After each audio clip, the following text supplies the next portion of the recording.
მოგესალმებით, მეტრონომის სტუმარია, ფსიქოლოგი ნონა ხიდეშელი. გამარჯობა ქალბატონო ნონა. მოგესალმებით. მადლობა მოგზანებისთვის. თქვენც მადლობა, რომ კვლავ მომიწვიეთ.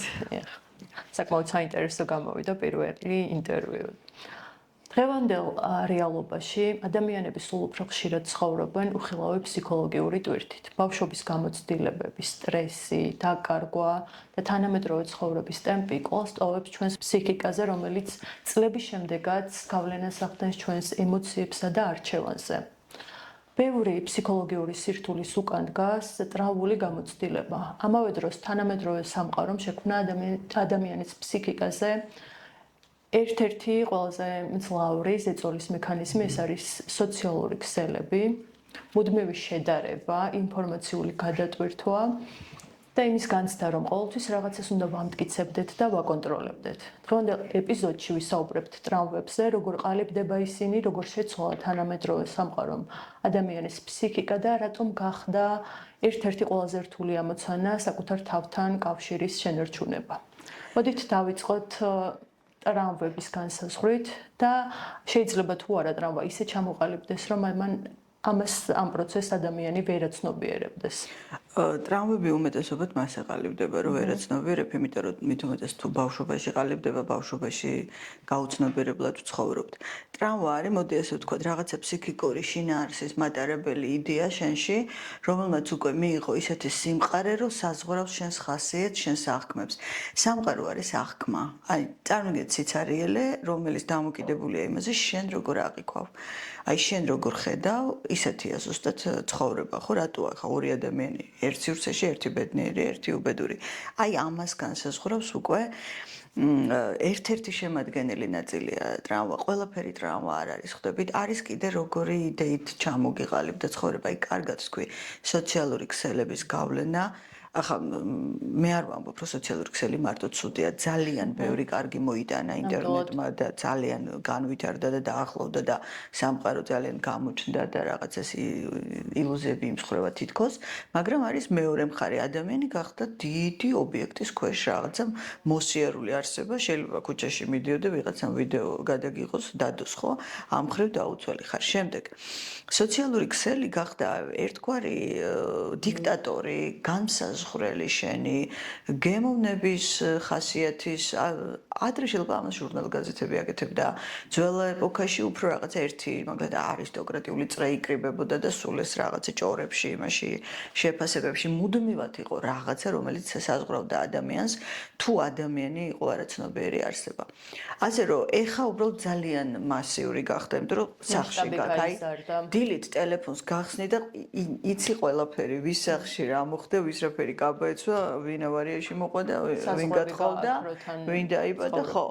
ეხლა ამ სოციალურ ქსელებზე გადმოვიდნენ ეს ეგრეთ წოდებული ეს რაღაცა მოდის დამამკვიდრებელი ინფლუენსერებს, რასაც ეძახიან და ეს თაობა, რომელიც დაუშვათ ახალი თაობა, რომელმაც ჯერ არაფერი იცის და თითქოს ცდილობს და გონია, რომ ძალიან რეალურად ხდება ამ სამყაროში ყველაფერი, ცდილობს, რომ უკვე მოერგოს, უკვე ტოტალური კონტროლი იწყება იმის რა გაცვია, რა გახურავს, ნუ ეს მოდა ყოველთვის იყო რაღაც ეს შემოტენილი, ესეთი განსაზღვრელი შენი ქცევის და თუ ხარ შენ ამაზე დამოკიდებული, შენ ხარ ცუდად. რატო ითვლება დეპრესიის ეპოქა? აი, თქვენ თქვით, რომ გაწყვიტა კავშირი ადამიანმა თავის თავთან. ახლა მე ვერ ვიტყვი, რომ დიდი კავშირი ქონდა. ყოველთვის ერთეულები იყვნენ, რომ კავშირი ქონდეთ, მაგრამ დღეს წალეკილია შენი გონება სულ რაღაცით. ანუ მარტო შენ თავთან დარჩენის დრო არ აქვს, იმიტომ რომ ელემენტარულად ტელეფონი სულ ხელში გიჭირავს. აი, გაიარეთ ტრანსპორტში, ქუჩაში, პარკში, სკვერში, რაღაცა ზღვაზე, იქ რა ადამიანები სანაპიროზე რო წვანან ზაფხულში, არავინ არაფერს არ უყურებს ტელეფონის მეც და შესაბამისად ეს თან ეს ცვალებადი ინფორმაცია იმდენად ადუნებს მექანიკურს ხდის გონებას, რომ შენ აღარ გრჩება დრო იმისთვის, რომ დაიწყო ძიება. და შესაბამისად ეს ცუდად რო ხარ, აყუჩებ, ხო, აი, რო სკროლავ, მეტი კი არაფერია, გაყუჩება ჩვეულებრივად. მაგრამ ნუ არის მერე სერიოზული უკვე სიცარიელე, ფსიქოლოგიური პრობლემები და მაინც მივდივართ იქამდე, რომ ძიება უნდა დაიწყოს ადამიანმა. ძიება ყოველთვის იქიდან იწყება ჯერ განსაზღვრო იმით, რა შინაარსი აქვს, ანუ ვინ გმართავს. როგორ გმართავს აი ტრავმასთან როგორ უნდა მიხვიდე კი ვერ მიხვდები რომ ეგრევე ტრავმაა რა გმართავს ანუ სიტყვაზე ავიღოთ ახლა სოციალური ქსელი რა შინაარსის ვიდეო იწვევს შენს გაღიზიანებას პირიქით კმაყოფილების მოტანას შენი შეფასება როგორი წამოვიდა ხო აი ხა წეღან 2 წუთით რაღაცა მოუკარი თვალი ჩელენტანოს ცოლზე ორნელამუძე იყო ის რა ქვია სტატია ნუ როგორც ნუ ამათ რაღაც რომანი ქონიათ და 100 ქალი აი ესეთი ცოტა ესეთი ბებიები რა ჩემს ბავშვობაში რომ ბოსტონში მუშაობდნენ და ყანაში ნუ ძალიან ესეთი კარგი ბებიები ზიან და წყებლა კრულვა დაცინვა გადავლა ნუ აი ამ მასხრად აგდება რაღაც აი ეს რა ეს იყო ეს ეხლა კი არ ჩამოუყალიბდათ მათ აზროვნებაში ვიღაცის განსჯა, ვიღაცის გაჭორვა, ვიღაცის გალანძღვა, ეს მუდმივად იყო, უბრალოდ ეხლა გამოჩნდა. იმიტომ რომ ყველას მიუწვდება ხელი, აი იმასთან რა ქვია, კომპიუტერთან. და შესაბამისად ეხლა ვისაც უნდა დაფიქრება, იმან ესე უნდა დაიწყოს, რომ აი სტატია წავიკითხე ვიღაცის ოჯახზე ან დაინგრა ან აშენდა და უცებ მე მომინდა დამეწერა ძალიან ცუდი მწარე კომენტარი გავლანძღე აი აქედან იწყება რატომ წამოიღო ჩემმა გონება მაინც და მაინც ნეგატიური შეფასება რატომ მოვდივარ ცულ მორალისტის პოზიციიდან და იქ ყველა კომენტარი იყო მორალისტის პოზიციიდან და რატო ვარ ესეთი მორალისტი ანუ მე როგორ ვიცხოვრე განამე ესე ვიცხოვრე რომ ყველა განსაჯო ყველა გავკიცხო აქედან იწყება ხვდები იქამდე მისვლა თუ რა შინაარსია შენში იმიტომ რომ აგრესია მე დიდი შიშები რომ მოაქვს რაღაცებს ამის უკან რა თქმა უნდა ტრავმა დგას ხვდები ბავშვობის დროინდელი თუ იჩაგრებოდი ოჯახში გზდიდან ისე რომ რაღაცა აი საწოდა არის ხო ეს იდეოლოგია რომ აი ჩვენ არ გვაქვს აი მას აქ აი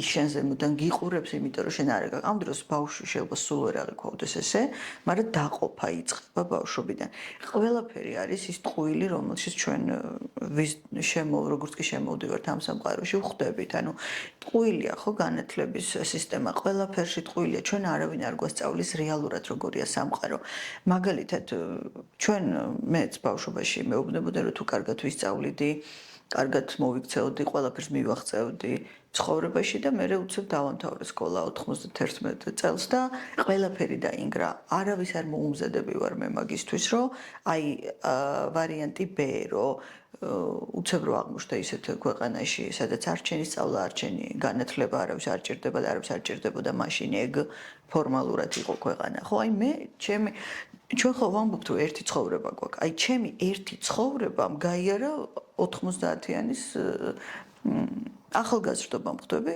90-იანებში. ამიტომ ჩემთვის ახლა ხედვა აქედან წამოვიდა ხვდები. და შესაბამისად მე ვამბობ რომ რატომ არ მასწავლეთ რომ სინამდვილეში საერთოდ არაფერში არ იყო არც შენი ნიჭი, არც შენი უნარი იმაზე რომ თუნდაც კარგი სამსახური იშოვო. არავის არ გვამზადებენ რომ რეალურად ზუსტად ისტორიაც რაცნაირად ისე არის დაწერილი რომ შეუძლია ყველაფერი იცი რა არის ყველა ისტორია იწერებოდა იმ პერიოდის მონარქების მოკლედ ხელდასხმით ხო ვერავინ ეხლა წარსულის იდეალიზება ხდება ჩვენ ხო წარსულის იდეალიზება ყოველთვის ხდება იმ ერებში რომლებიც აწმყოში ვერაფერს აკეთებენ აი თუ შეხედავთ უფრო განვითარებული ტექნიკურად ერები წარსულზე საერთოდ არ იციკლებიან, იღებენ წარსულს ისეთი როგორიც იყო, არაფერი იდეალიზება არ აქვს, არამედ ამბობენ რომ ეს ესეთი იყო, ეს ესეთი იყო. ერები რომლებიც აზმყოში ვერ ცხოვრობენ და ვერ ვითარდებიან, ისინი დგანან აი მე რო დიდი წარსული მაქვს და მე რო ღვთისმშობლის წილხვედრი ვარ. თითქოს ეს შენი დამსახურებაა და შენ რამე წილი გაქვს ის რომ დიდგორის ომი ვიღაცამ მოიგო, თითქოს შენ დღეს 21 საუკუნის ქართველს საერთოდ რამე გაქვს. ადამიანმა სწორი გააზრებით, თუნდაც ისტორიის, თუნდაც შენი საკუთარი წარსულის, სწორი გააზრება ნიშნავს, რომ მიიღო შენი დადებითი, შენი უარყოფითი მხარეც. ჩვენ როგორ გვზდიან, იცი? უნდა დამალო ყველაფერი რაც ცუდია, არ შეიძლება სირცხვილია, ხა ბავშვობაში ეს ისედაც ხვდები, რომ რატო იტყუები სახში? იტყუები, იმიტომ რომ სიმართლე რო თქვა კარგად მოხდება, ხო? სერიოზულად რაღაცა სულ დაიჭები.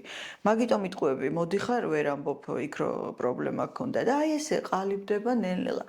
სწორი აღზრდა რა არის, ბავშვს მოაყოლო, მიაღებინო და უთხრე რომ ხო არა უშავს ხდება, ინახე ესე ქონდა მოგცევის შანსი და ისეც ქონდა, მაგრამ ნუ ამ წუთა შენ ესე რომ მოიქეცე არა უშავს. ყველაფერი ხდება, ამის არ შეგეშინდეს, მოდი გავაანალიზოთ, აბა რატო უცებ ესე იმპულსურად რატო მოიქეცი ან რატო ატკინი ან რატო აწყენინე, ხო? აი ეს არ ხდება, ხვდები.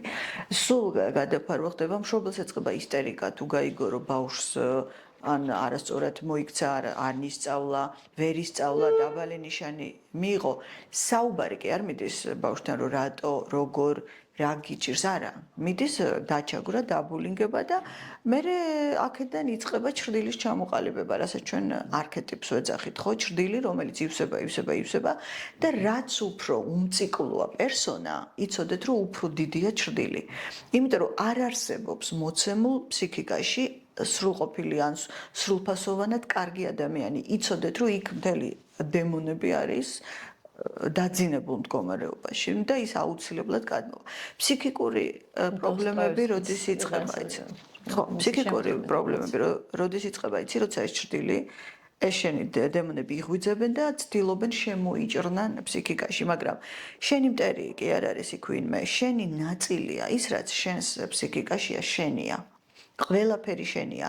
ეს დაახლოებით გავს დიდი სახლი გქონდეს და მარტო ერთ ოთახში გქონდეს სისუფთავე, სილამაზე, ავეჯი, ინტერიერი და დანარჩენ ოთახებში იყოს მტვერი, ქაოსი და უბედურება და სიბნელე და ვირთხები. აი ამას ნიშნავს, როდესაც შენ არ იღებ საკუთარ ჩრდილს და ტრავმების გაცნობიერება ესე ნაწილ-ნაწილ ხდება, რომ აი რატომ შევხედე, რატომ შემშურდა, რატომ ვერ ვიტანე ხა მე ამ ადამიანს, რომელსაც არაფერი არ დაუშავებია, მე ამის მიღებით დანახვით მიდიხარ შენს რაღაც კონკრეტულ ტრავმასთან. ეჩვევა თუ არა ადამიანი ტრავმას და მასთან ერთად ცხოვრებას, იმიტომ რომ ზოგჯერ რთულია რაღაც სიახლის მიღება და შეიძლება გვერდით ოთახში გასვლაც გაგვიჭირდეს, სადაც ნათელია, მაგრამ ის სიბნელეს მიჩვეული ვიყოთ და რამდენად რთული პროცესია ეს და როგორ უნდა გადავდგათ პირველი ნაბიჯი. ეხლა რა არის, იცი, რომ დაუკვირდე, ცნობიერება არის ესეთი ფენომენი, ეჩვევა ყველაფერს და სულ ეძებს ნაცნობ ტერიტორიას.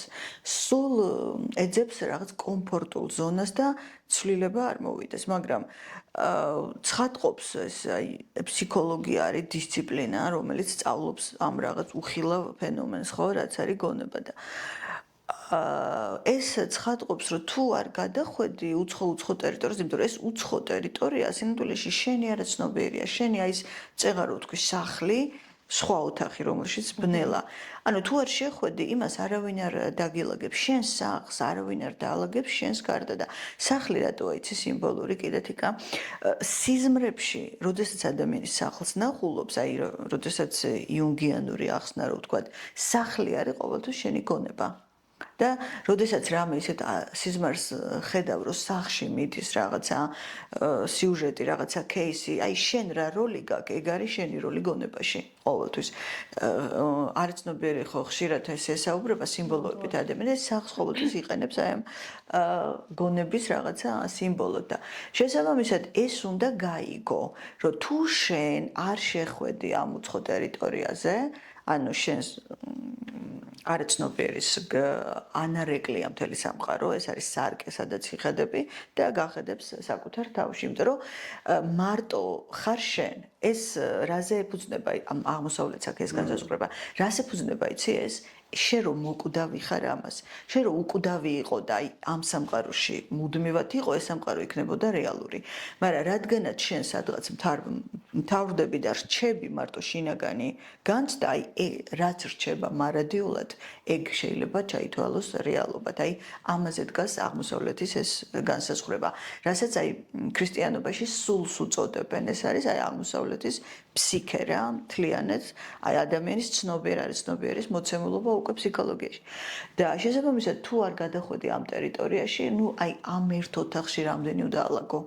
დაალაგე, მოაწესრიგე, ეხლა ენერგია გაგზღვა ადამიანს კოლოსალური ენერგია მithom და იბადება ხო ამ ენერგიით და ამ ენერგიას სჭირდება სუბლიმაცია და სუბლიმაცია ხდება მუდმივად პროექციებში და პროექცია ვერ მოხდება ერთ ტერიტორიაზე. რამდენადაც გაზრდი, გაბედავ, გადახვალ უცხო ტერიტორიაზე, იმდენად გაცნობიერებული ტიპი ხარ. ურთიერთობების შემთხვევაშიც ჩვენი არჩევანი განსაზღვრულია რაღაც ტრამვული გამოცდილებით. ხშირად ვერ ვართ ხოლმე ბედნიერები და აი ამასაც სწორედ ჩვენი ტრამვა განსაზღვრავს. იმიტომ რომ ერთი და იგივე, ანუ მოგწონს ან არ მოგწონს ადამიანი, მაგრამ ხშირად იმას ვირჩევთ, რაც არ მოგწონს და რაც ტკივილს გვაყენებს. ხო, ეხლა რაც შეეხება ამ სასიყვარულო პროექციებს, ანუ ანიმუსის თემასთან რომ მივიდეთ, ხო? შენ რო ფიქრობ, რომ რაღაც მოგწონს, ესეც განსაზღვრულია არაცნობიერში გარკვეული შინაარსით. გინდა ტრამვა დაარქვი მაგას, გინდა უბრალოდ აღზრდის ის იდეოლოგია, რაც შენ ჩამოგიყალიბდა, იმიტომ რომ შეიძლება ტრამვული, ეხლა მე მაგალითად ვერ ვიტყვი, რომ ტრამვული ბავშვობა მქონდა, სახში არ მქონდა, სკოლაში მქონდა რაღაც პრობლემები, მაგრამ ჩემ თავს მე ტრამვულ ბავშვს ვერ დავარქმევ, იმიტომ რომ ძალიან ლაღი, ძალიან ესეთი ენერგიით სავსე და ჩემთვის ვაფრენდი მოკლედ რა, მაგრამ მიუხედავად ამისა, ჩემმა ოჯახმა მე გარკვეული შინაარსის იდეოლოგია ჩამომიყალიბა როგორ, იმიტომ რომ რასაც უსმენდი დედა ჩემი ამბობდა მამა ჩემი, აი ის გოგო ესე იქცევა, ის ბიჭი ნაცესავს. ხო არის რომ მსჯელობას უსმენ, ხო? ან სუფრაზე ხვდები, ან უფროსებთან ზიხარდ, რომ მსჯელობენ. პატერნი გიყალიბდება, რომ ეს სწორია, ეს არასწორია, იმიტომ რომ ისინი ბავშვია ესთვის ავტორიტეტი არის, აი ეს ოჯახური გარემო, სკოლის გარემოც ავტორიტეტია და პატერნები გიყალიბდება ჯერ ოჯახში, მერე სკოლაში და მერე ნუ ის რაღაცა ის წრე, დიდი წრე არა გაქვს ბავშვს.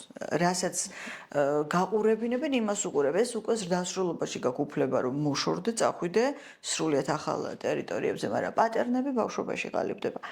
ამიტომ, როდესაც შენ სასიყვარულო ურთიერთობაში ირჩევ პარტნიორს და მე ხვდები რომ საერთოდ არაფერ შუაშია ეს პარტნიორი შენთან და რატო ირჩევ და რატო მოგწონს, აქ უნდა გაჩერდე.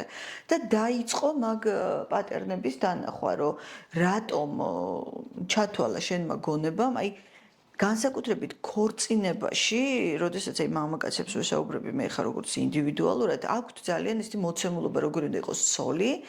შეიძლება გოგო მოსწონდეს, მაგრამ თავიდანვე ამბობს, რომ არა, მე ამას ცოლად არ მოვიყვან. ეს პატერნია სინამდვილეში ხვდები, აი ძალიან შეხედულება, აზიური, პატრიარქალური, ეს პატერნებია. სიცარიელეში შექმნილი პატერნები. ვიღაცები ამაზე დაშენდნენ და გაამყარეს და ნუ ვიღაცა თალიბანად იქცა ბოლო-ბოლო, ხო? ვიღაცებმა დაიწყეს, რომ არ მინდა რა, არ მინდა, მინდა საღად შევხედო რეალურად რა მინდა, ვინ მინდა რა მომწონს, როგორ მომწონს, იმიტომ რომ მე აღმოაჩენ, რომ ცხოვრობ ერთ ადამიანთან და შინაგანად მოგწონს სრულიად სხვა ტიპის, სხვანაირი ადამიანი. უბრალოდ ჩვენ ძალიან ვჩქარობთ ყველაფერს, ხვდები, ისევე როგორც ვჩქარობთ პროფესიის არჩევას 18 წლის ასაკში, არაფერ შუაში რო არ არის საერთოდ.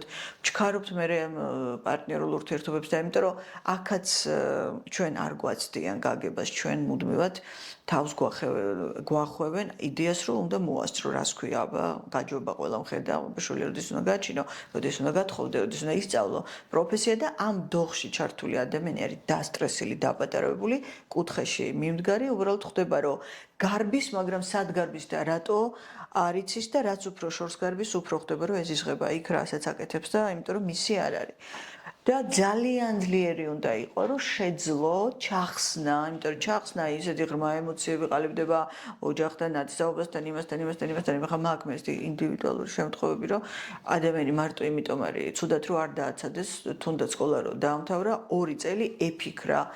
ეყალთაბანდა თუ გინდა, მაგრამ ეფიქრა. ან ემუშავა, ან არ ემუშავა, მაგრამ დაფიქრებული იყო, რომ გონება ჩამოყალიბებული იყო. ეს გონების ჩამოყალიბება როგორი ინდივიდუალური პროცესია, იცი? ვიღაცა 15 წლის ასაკში ძალიან საღად აზროვნებს და ვიღაცა 15 წლის ასაკში ბავშვით საუბრობს, მაგრამ ეს კი არ ნიშნავს, რომ ვიღაცაზე მეტია. გონებას აქვს თავისი რაღაცნაირი ესეთი სტრუქტურა რა, ნელ-ნელა ყალიბდება და აი ეს აღზრდაში რო არ იყოს, აი ეს ამდენი პატერნები შეტენილი და აი ხარო სკოლას რო ამთავრებს ბავშვი და აბა ჩქარა და აბა უნივერსიტეტი და აბა რა უნდა არ იცის და რო ვეკითხები სად ვარ არ ვიცი მაგრამ აი ვინ გითხრა ვეკითხები რო აქ წასულიყავი ვეღარც იხსენებს ახლა ვინ უთხრა ხვდები მაგრამ ვიღაცა უთხრა ადამიანი ამ არჩევანის პროცესში წავიდა და მე დაანება თავი გადავიდა მობილობით ზოგმა საერთოდ უნივერსიტეტში დაანება თავი ვაცადოთ რა ხომ შეიძლება მე ჩემ თავზე რაც გამოვცადე და გავაცნობიერე რომ იყო არასწორი ჩემ შულთან ყველაფერი ჩავხსენე იმიტომ რომ მინდოდა ჩემთვის დაეცდია და ეხლა ვაცდი ყველაფერს აღარ მინდა მინდა მივცეს სრულიად თავისუფალი ტერიტორია ნელ-ნელა თვითონ ნელი ტემპით იაროს სადეჩქარება თავარი გაცნობიერება მეტი მისაღწევი სამყაროში არაფერი არ არის მთავარი არის მისაღწევი არის საკუთარი თავი მეტი არაფერი და აი აქ არის უბრალოდ ჩართული მთელი ეს მანქანა იდეოლოგიური რასაც ჩვენ აღზრდას სისტემას წესებს ვეძახით და ამის ქვეშ იჭყლიტება ადამიანი თორე დამრწმუნეთ ჩვენ უკვე ზრდასრულებს რომ მაღალი შეგნება და ცნობიერება გქონდეს მომავალი თაობა ნაკლებად დასტრესილი იქნება მაგრამ აი სამწუხაროდ ევოლუცია ესე მიდის რა იგივე პრობლემა არის თუ არა შემდგომ თაობებშიც თუ თანდათან თავისუფლდებით ამ მიდგომისგან მოდი ესე გეტყვი რა არ იქონიოთ ილუზია არაფრის განთავისუფლდება ის ვინც გააცნობიერებს და გაიაზრებს უბრალოდ განსხვავება ის არის რომ 30 წლის წინ ასეთე თავისუფლად არ გეცვა საყურას ვერ გაიკეთებდი ბიჭი თმას ვერ გაიზდიდი და ეხლა თავისუფალია ეგ ყველაფერი ხელი მიგიწვდება ყველანაირ ინფორმაციაზე მაგრამ იმის იქით ვერ მიდიხარ თუ არ დაიწყე ამ პატერნების გაცნობიერება იმის თქმა მინდა რომ ხალხო იცოდეთ რომ ავტომატურად არაფერი არ ხდება იმიტომ რომ შენ ეხლა ხელი მიგიწვდება 1000 წიგნზე და აღარ გაქვს რაღაცა ცენზურა არ ნიშნავს იმას რომ შენ გაიგებ შენ თავზე რამეს არის თუ არა დღეს თანამედროვე ადამიანი უფრო მარტოსული მიუხედავად იმისა რომ კავშირი შეიძლება გქონდეს მსოფლიოს ნებისმიერ წერტილთან ადამიანებთან მაინც რამდენად მარტოსულია ადამიანი საერთოდ მარტოა ხვდები ამის ილუზია რატო აქ ადამიანს და საერთოდ რატო ვერ იღებს ადამიანი ამ მარტოობას მე ვერ ვიგებ იცი მარტოსული არ არის ყოველთვის ტრაგედია ხვდები მარტოსულია ხო მარტო ადამიანი ამას ვიტყვი მარტოა იმიტომ რომ მაშინაც კი როცა შენ სულ მეგობრებში ხარ შენ ხვდები რომ შენ შიგნით სხვა შინაარსებია და სხვა ტერიტორია და საერთოდ არ ემთხვევა შენი და შენი მეგობრების ეს კვეთა მაგრამ ერთმანეთი გჭირდება იმიტომ რომ სოციალიზაცია ცნობიერებას უნდა პროექციებისთვის არაცნობიერი რო არ პროექცირდებოდეს ის წალეკავს ცნობიერებას ანუ მოკლედ ვერ გაუძლებს ამას ცნობიერება და ჭკვიდან შეიშლება ადამიანი და მარტოსულობა არის უბრალოდ ის რომ შენ ხარ შიგნით რაღაც უნიკალური ტიპი ყველა ადამიანი და შენაირი მეორე არ არის და ამაში ტრაუმული და ტრაგიკული არაფერი არ არის ხვდები მეორე თემაა თუ ჩაკეტილი ხარ და ვერ ახერხებ სოციალურ ურთიერთობებს ეს პრობლემაა აქ უკვე ეგოა ჩართული და შენი პატერნები და შენი შიშები და ტრაუმები მაგრამ ის ფაქტი რომ როზი ხარ ან სახლში ოთახში წამოწოლილი ხარ და შენ თავში მარტო ხარ და შენ ფიქრებში მარტო ხარ ეს ნორმალური პროცესია და რომ იცოდე მარტოსულობის განცდა ნელ-ნელა გაქრება არაცნობიერის გაცნობიერებით ანუ იმ შინაარსის გამოტანით ეს არის მარტოსულობა სინამდვილეში ცნობიერების რომელსაც კავშირი არ აქვს არაცნობიერთან იმიტომ რომ ყველა ის იდეალური მეგობარი თუ შეყვარებული თუ დედა თუ მამა რომელსაც შენ ეძებ გარეთ შენს არაცნობიერშია გამოკეტილი როგორც შინაარსი როგორც ფსიქიკური შინაარსი და ამის სუბლიმირებით და ინტეგრაციით აი ეს მარტოობის განცდა ქრება და თითქოს ხვდები რომ მთელი სამყარო ხარ და არაფერი აქ არც საშიშია არც მარტობა არ არის ტრაუმული და სიტყვა მარტოობაც აღარ არის მე რა ჩვენ სოციალურ ქსელებზე ვისაუბრეთ, მათ შორის ინფლუენსერებიც ახსენეთ და საკმაოდ დიდი გავლენით სარგებლობენ დღეს და რამდენად აქვთ მათ ეს გავლენა გააზრებული. არაერთი ტრენდი ვნახეთ მათ შორის რაღაცნაირად სოციალურ როლებზე, რომლებსაც კონკრეტულ სქესს მიაწერენ, როგორი უნდა იყოს კაცი, როგორი უნდა იყოს ქალი. ეს პატერნია ჩვეულებრივად და მუშაობს. ეს როგორ მოქმედებს, აი თუნდაც ბავშვებზე, რომლებიც მოზარდები არიან, მათი ფსიქიკა ყალიბდება იწება და უნდა გქონდეთ თუ არა იმ ადამიანებს, რომლებიც ასეთი გავლენით სარგებლობენ, ეს ყველაფერი გააზრებული. იცი რა არის, აი ადრე ქუჩა რო აყალიბებდა ჩვენ კულტურაში ყოველ შემთხვევაში ეს ძველბიჭობა თუ რაღაცები ხო აყალიბებდა პატერნებს როგორი უნდა იყოს კაცი თუ და მე როგორი იყოს ქალი კინოს გიყალიბებდა ამას ლიტერატურაც ისიც ესეც ხო დღეს ამას უბრალოდ სოციალურმა ქსელმა აიღო და ჩაანაცვლა ეხა ეს საშიშროება ადრეც იყო რომ აღმოჩნდებოდი რელიგიაც იდეოლოგია, ქუჩაც იდეოლოგია, ყველაფერი იდეოლოგია, ხო, რაც ფილოსოფიური მიმდინარეობაც კი იდეოლოგია. ამიტომ, რა თქმა უნდა, გავლენა ძალიან დიდია და ამიტომ უნდა დაიწყოს ადამიანმა უკვე ცნობიერ ასაკში ამ გავლენებისგან გამოსვლა. უნდა დაიწყოს იმაზე ფიქრი, რომ მოდი რა, აი, ვინ არის? ეხლა ეს რომ მე მიყვება და მიხსნის, როგორი ხშირად გვხვდება ხოლმე ალბათ ხო ესეთი ჩაცმაზე ეს კარგი, ეს გოიმური, ეს კარგი, ვინ ხარ ვაფშე? აი, ასე უნდა დაიწყო, რომ ვინ ახარ შე, რომ მე მიწყვეტ ხარ რა არის სწორი ჩაცმა და რა არის არასწორი. იგივეს ვიტყოდი ამ მოდის მამებზე და დედებზე. ჩემთვის ეგენი არიან არავინ აბსოლუტურად ხვდები და ვიტყვი ამას ყველაზე. შენ მე ვერ გადამიწყვიტავ რა და როდესაც ლაპარაკობ რომ რაღაც არის ტრენდული და რაღაც გოიმური, ამით ცდილობ ცნობიერებაზე იმოქმედო, ჩემს ეგოზე იმუშაო და ჩემს ამბიციაზე, იმიტომ რომ მე ამ პატერნებით, ამ ეგოცენტრულობით ვარ მომართული, რომ ვიყო კარგი, ვიყო მოდური, ვიყო კარგად გამოვჩდე და აი, როდესაც ამის გააზრებას იწყებ ეს რამ ხელად ყუილია და ძირითადად როდის იწყებ იცი რომ ეს კარგიც, ეს მოდურიც, ეს როლი მაინც სტრესში ხარ, მაინც მარტო ხარ, მაინც არაფერი მოდის, მაინც დაძაბული ხარ და ამ დროს იწყება ხო გააზრება რომ მე რაც ვთქვი რომ აი კარგად ვსწავლობდი, კარგი გოგო ვიყავი ისიც და უცებ ჩამომენგრა. ქვეყანა ჩამომენგრა მარტო ცხოვრება კი არა ხო 90-იანებში. ეგ მომენტი უდგება ყველას რაღაც სახით ხვდები და მე უნდა დაიწყო ფიქრი რომ თითქოს ყველაფერს ისე ვაკეთებ მოდურად ის, მაგრამ მაინც ცუდად ვარ, მაინც აი ისე არ გამომდის არაფერი როგორც მე მინდა, მაინც თავს ვეძახი წარუმატებელს ლუზერს და ნუ რა ვიცი 1000 იდიოტური შეფასებაა ხო? ყველაფერი იმისთვის არის რომ მართო სისტემას უნდა გმართოს, გაქციოს ჭანჭიკად და რომ გმართოს, ამიტომ სულ როლები უნდა განკისაზღვროს. სულ უნდა გაფიქრებინოს რომ უკმარი ხარ, არაკმარი ხარ და აბა ეხლა ამას გაიკიდე, აბა იმას გაიკიდე.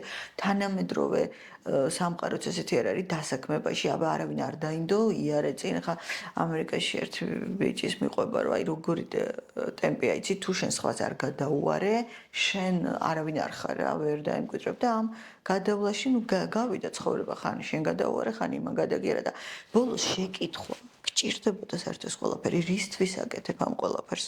ანუ რისთვის, იმიტომ რომ იყო კარგად მათ და ბედნიერად საწავი და კარგად ყოფნა. ტემპში ხარ, აი ვირთხების რბოლა რა, ეგ არის მეტი კი არაფერი. შესაბამისად, ჩემთვის მაგალითად ეხლა ტელეფონი, სოციალური ქსელი არის კარგი ინდიკატორი იმის, გავიგო ჩემი პრობლემა და სულ ამას ვაკეთებ რა. როცა ვიდეო ვიღაცის საუბარი ან ჩემზე იმოქმედებს, ან ამაგდებს, ან რაღაცას გამაკეთებინებს, ან ემოციაზე იმოქმედებს, ხო? მომენტალურად ჩემ თავს ვეუბნები, აბა სტოპე ხა, სად გაგეპა რა? ანუ რაზე იმოქმედა, ეგოზე დაგარტყა, ამბიციაზე დაგარტყა, ხო? აბა გაჩერდი ახლა და ვიწყებ მე ამის დანახვას, ანუ რა ნაგავი მაქვს კიდე გასაყრელი ჩემი თავიდან და ძალიან მეხმარება სხვათა შორის და რაც უფრო მე ვთვლი რომ კარგი ეპოქაა ესეთი რომ ყველაფერი ადვილად გივარდება ხელში, იმიტომ რომ ჩემნაირი ადამიანისთვის რომელიც სულ თვითდაკვირვებაშია, ადვილად მაჩვენებს სახლიდან გაქცევა აღარ მინდა იმისთვის რომ ჩემი თავი დავინახო რა. ალგორითმიც იცვლება იმის მიხედვით თუ რით ვინტერესდებით ან რას ვაქცევთ ყურადღებას და ესე შეიძლება ანუ გამოვიყენოთ იმისათვის რომ ყველაფერს ვიყენებ იმისთვის რომ საკუთარი ეს სანაგვე გონებიდან გავანთავისუფლო. ჩვენც შეგვიძლია რომ განვსაზღვროთ რა არის ჩვენი ტრავმები, ნუ შეიძლება მე თვითონ მაგრამ რაღაც მე საკუთარი თავი თვითონ განვსაზღვრე, თვითონ დავინახე და თვითონ ვუმკურნალე და მივხვდი რომ ამაში სირთული არაფერი არ არის. ერთადერთის გარდა არ უნდა შეგეშინდეს, რაც არ უნდა შეგხვდეს ამ ძიებაში, ანუ რასაშინელი ნაწილიც არ უნდა დაინახო შენი თავის, რომ აი თურმე ეს ყოფილვარ არ შეგეშინდეს რა. თქვი რომ ხო, აი ყოფილ ვარ. სამაგიეროდ ამან გამანთავისუფლა ადამიანების განსჯისგან, სხვისი მიუღებლობა აღარ მაქვს, იმიტომ რომ ყველაფერი აქ არის ხდები საკმარისად რომ სხვებთან არ წავიდე საძიებოთ თუნდაც ნეგატივის რა. და ეს ძალიან საინტერესო ამისმა მიღებამ მე როგორი რაღაცა იცი როგორც აი ჩრდილს რომ ზემო ხდება და აი სიბნელეს რომ ზემო ხდება და წამში რომ ნათდება როდესაც ესეთი ინტეგრაცია ხდება აი დაინახე შენი ყველაზე მკვდარი ცუდი მიუღებელი თვისება და გადმოიტანე ეგრევე ქრება აქრობს ცნობიერება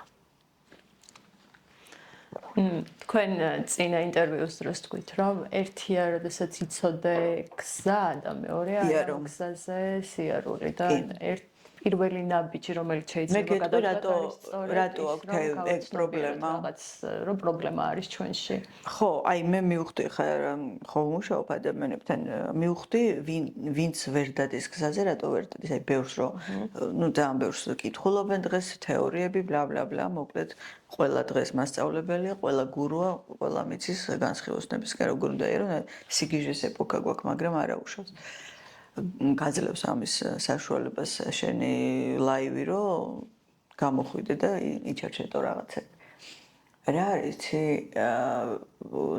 მივხვდი რომ ის ნაწილი რომელიც სიტყვით ამბობს რომ მზად ვარ, მაგრამ სინამდვილეში დაინახავს თუ არა ჩრდილს, ეგრევე მიუღებლობა ეწყება და აგრესია ეწყება. ეს ნაწილი ვერ დგება გზაზე. და ეგოა რა თქმა უნდა გაბერილი მან და მან სამწუხაროდ როგორი გამოსავალია ერთადერთი იმდენს გირტყავს ცხოვრება ისე ჩამოგაგდებს ამ შენი ოლიმპოდან რომ მე მაინც დადგები ანუ ვიღაცა არის მზად ვიღაცა არ არის რა და ამიტომ ვერ დადის მაგ გზაზე ის რომ მოდიან და აბობენ რომ აი ძალიან ვცდილობ მაგრამ არ გამომდის ეგრე ტყუილი ვერ ცდილობს. ჯერ მაინც ურჩევნია კომფორტში იყოს, ჯერ მაინც ანუ უტოვებს ილუზიას, ცნობიერება ჯერ ისევ უტოვებს რაღაც ხატებებს, რომ ნუ გეშინია ჯერ კიდე გაქვს საშუალება, რომ იქნებ გამოძრე ისე, რომ საერთოდ არ მიიღო ჩრდილი. აი ფსკერზე რომ დახვალ და რომ მიხვდები, რომ გამორიცხულია, მე ეგრევე იწყებ ამ გზაზე სიარულს. კი, ამიტომ ამას ჩვენ ვეძახით ცნობიერების განვითარების ფაზებს. თუ მზად არ არის ცნობიერება ვერ შეხვალ და უბრალოდ ამ ადამიანს აქ მიუღებლობა რას ქვია არ არის ჩემი ცნობიერება მზად დიახ არ არის ამას წინათ ერთ ნეიროფსიქოლოგს უსმენდი კაცი ქართველი ეს სახელი გვარი არ მახსოვს ისე სწორად ილაპარაკა მაგალითად სწავლაზე აი როდესაც ბავშვი დაწყებითებში კარგად სწავლობს და მე და უცებ დაიწყებენ რომ გაზარმას და არ გაზარმას და უამბობს გონებას თუ სწავლა შეუძლია ის მაინც სწავლობსო რა აი იცი 10 თითით ვეთანხმები ამაში გონება ისეთი რაღაცაა რომ მაინც სულ რაღაც ფოკუსირებას თვითონ ეძებს შენ არ აკეთებ ამას ეს მასა აქვს მაგის უნარი და უბრალოდ დაწყებითების მერეო ძალიან ბევრ გონებას უჭირს ათვისება უჭირს იმიტომ რომ მოდი რა ვთქვა არც ისეთი მარტივია სკოლის მასალის ათვისება ეხა დიდი რო ხარ შენ მოგეთხოვება ერთი კონკრეტული ნაწილით ისწავლო და ამის უნარი ყოველთვის გაქვს, მაგრამ იქ რო შენ ქიმია, ფიზიკა, ბიოლოგია, ქართული ისტორია, გეოგრაფია ყველაფერი ერთად ისწავლო და არც ისეთი მარტივია თან მით უმეტეს ეხლანდელ წიგნებში რო ჩაიხედო, ხო? ეს არ ნიშნავს იმას, რომ ბავშვი უნარო, ეს ნიშნავს იმას, რომ მის გონებას არ შეუძლია იმ მოცემულ ასაკში და მდგომარეობაში ეს ყველაფერი აღიქვას. და ამიტომ არის სკოლაში ყოველთვის 2-3-ია, ხო ძალიან ხუთოსნებს ჩემ ბავშვობაში ეძახდნენ, იმიტომ რომ ესე მუშაობს გონება, ცოტაა, რომელსაც ყველაფერი ერთად შეუძლია გაიაზროს. ნუ გაიაზროს რა ეს რაღაცა მკვდარი ცოდნაა, მაგრამ ამასაც უნარი უნდა. და აი ამაში ვეთანხმები, ესეა ცნობიერება, ხვდები? უბრალოდ ჩვენთვის არის ძნელი ამის აღიარება, რომ რას ქვია იმას თუ შეუძლია მე რატო არ შემიძლია. ბავშვებსაც ხო ესე ვეუბნებით, იმან თუ დაწერა შენ რატო ვერ წერ და დიახ ბატონო, იმან დაწერა და ეს ვერ წერს. და ეს არის მოცემულობა ხვდები და ყველაფერს ფსიქოლოგი და ფსიქიატრი ვერ გადაჭრის. არის რესურსი და უბრალოდ დავაცადოთ ამ რესურსს. დავაცადოთ გონებას, რომ ჩამოყალიბდეს. მეც არაფერს არ ვიცახი. ეხლა ხოდამე თანხმებით, რომ ხუთი ბავშვი რო დადის ფეხბურთზე, ყველა ვერ გახდება დიდი ფეხბურთელი, ხო? შეიძლება კარგად თამაშობდნენ, მაგრამ არის რაღაც ტექნიკა, რაღაც ნიჭი თანდაყოლილი. იგივეა ფსიქიკა ხვდები. ჩვენ გვაქვს ამის მიუღებლობა, ჩვენ გგონია, რომ ყველას ყველაფერი ერთნაირად შეგვიძლია და იცი მე ამას ხშირად ვეუბნები და ცუდი მოსასმენია, რომ შენ უხსნი, რომ იცი რა, შენ ამ წუთას ეს არ შეგიძლია და ესეც არაცნობიერის ნაწილია და ესეც მიიღე რა. მივიღოთ ის, რომ შეიძლება ამ წუთას მე არ შემეძლოს. ვიღაცას შეუძლია 5 ენა ერთად ისწავლოს, ვიღაცას საერთოდ არ შეუძლია. მე რა. აი ამის დანახვა, ამის მიღება აცოცხლებს ადამიანს, ამთლიანებს და სამაგიეროდ ისეთი უნარი გამოვა, რაც შენ შეგიძლია ყველაზე მაგრად.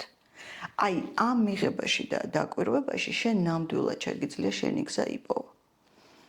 ძალიან დიდი მადლობა ქალბატონო ნონა, ტრადიციულად საინტერესო იყო თქვენი მოსმენა და საჭირო რჩევებსაც მივიღებთ.